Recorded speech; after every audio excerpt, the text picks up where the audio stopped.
Well, phone call and a attitude adjustment, and I'm back.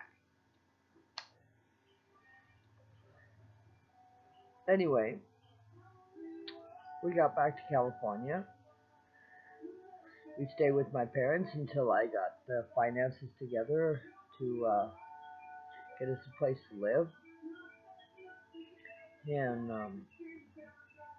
we were doing pretty good.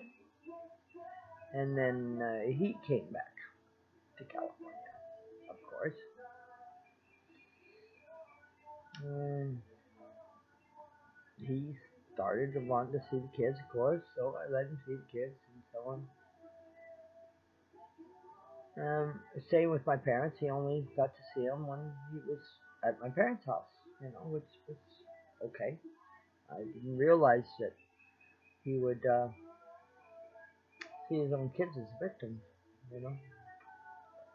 Excuse me, listen, dancing around my nose there for a second. Anyway, this is not a very comfortable story for me um, to tell, even when it is the truth.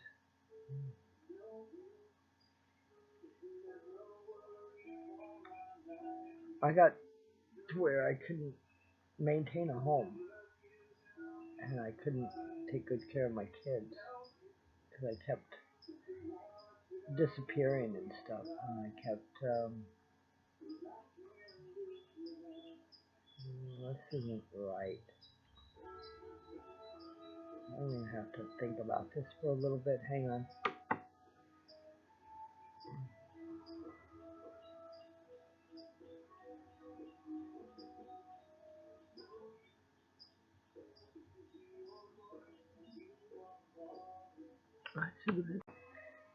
I guess I should finish this one later, but it wasn't good. He came back to California. I'll finish it till my housekeeper gets here, who is on her way. But anyway, he came back, and I ended up getting worse because of dealing with him and dealing with the stress, just daily stress. And to make things short, I ended up in and out of the hospital for like 10 years with the same diagnosis: schizophrenic, paranoid, with suicidal tendencies and spurts of amnesia. But, I mean, that wasn't me. But anyway, that was my diagnosis, and that's what they had me in there for, and on all kinds of psychiatric drugs and stuff, where I found it impossible to maintain a home and take care of two small children. So, willingly, because I knew somewhere inside of me somebody was saying, hello, Pam, if you can't take care of these children properly, which you should, then they're going to take them away from you, or he's going to take them away from you. So I willingly let them go to live with their father and their grandmother and grandfather and aunt and uncle and so on, thinking that he would love his children enough to take good care of them. But I'm not going to embarrass my sons by telling you what he did. That's up to them. But I'll just say it was not good. My son suffered for 8 years. 8 years. While I was going in and out of the hospital. I was in and out for 10 years, but they suffered for 8 of those years. Until I finally got my stuff together and was able to visit with them again. And he even went as far as to tell them that I was dead, so they wouldn't try finding me, because they kept running away trying to find their mom. But he told them I was dead. Imagine that. Little girl, little boy, laying there in their bed, being told, oh, by the way, your mother's dead. My son he's 40 something now, but I still picture him laying in a bed thinking, hearing those words and pretending. He said he used to close his eyes and pretend he was in my home and he was safe from his father, his own father. My God. Anybody who does that to a child needs to be castrated right here. Right here. No matter what the reason is, there is no reason. When I look at my stages of my life and my grandchildren, I am just so proud that I know that neither one of them, none of my grandchildren have ever been molested.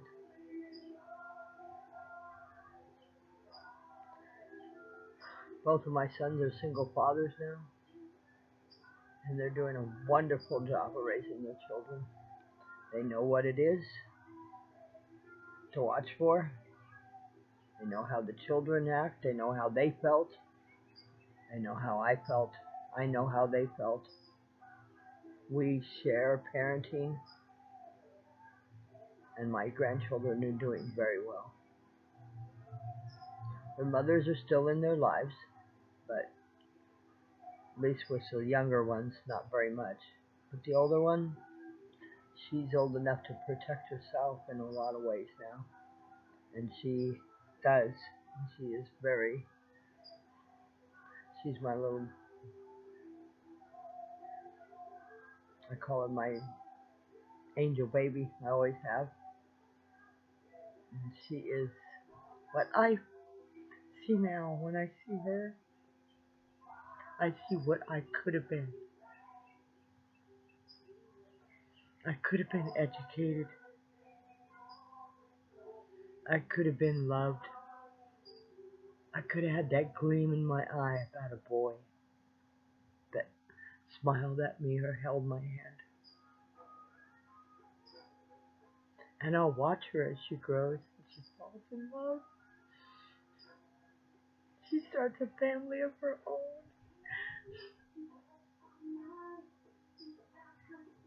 This is beautiful for me. Yes, I know I'm living vicariously through her, but I treasure every moment of it. And I tell her, Shay Shay, you don't have to worry about it. If you make a mistake, you come and tell Grandma about it, because Grandma has made all the mistakes possible. From riding freight trains to God knows what. God is the only one that knows what. In a lot of cases, I don't even remember what. But the thing is no matter what she does, I'll understand. And I'll support her. And I'll value her. And I won't put her down. And I won't discourage her. I'll help her to gather what she learned from it, rather than shame her or make her feel less than human.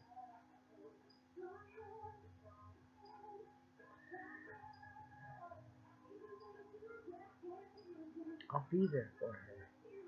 And if I'm not, then her father will, because he went through it too. And her uncle will, because he went through it too. And his daughter will never know what it is to have a father like that. And his son will never know to be a man like that. So I am proud to have went through what I went through, to make it known what he can do. But I'm also proud of my own accomplishments coming out of it. and what I've accomplished. And even though I'm not totally good, it's okay. I'll live with those days. Just to have these. These are days of victory. I can raise my banner high. I can thank God. I can be glad that I'm here right now, sitting on my patio. Mine. I bought this house. I did. Through SSI, I agree with that.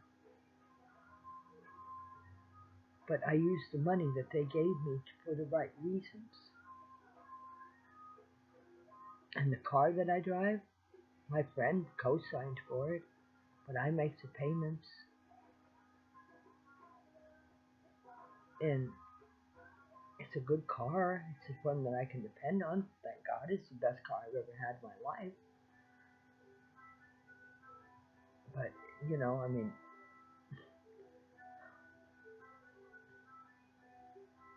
I took the money that I used to pay on the house payment. I drove a car I used to call Dimples. She had so many dents in her, I called her Dimples. Little Nissan. And I drove her for about 4 or 5 years. A friend of mine actually bought her for me for $1,300 because my car had broken down and I didn't have a way to get a car. Living rural like I do, I need a car to get at least the doctor's appointments and so on.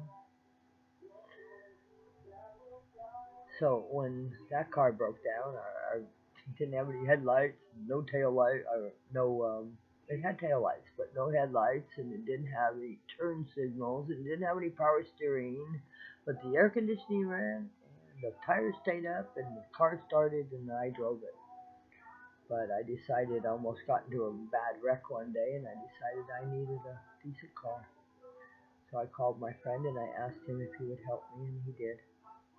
And I got a decent car, and I took the money that I paid on this house for 33 years, past 33 years, and I put it toward the car payment. So now I pay a car payment instead of a house payment. And in 5 years, the car will be mine, and I will still have a decent car. Hopefully, if I take good care of it. Anyway, my time is more or less up for today. I've got a few more minutes, but that's my story for today. I just wanted to give you a little background of what caused this problem and how I handled it.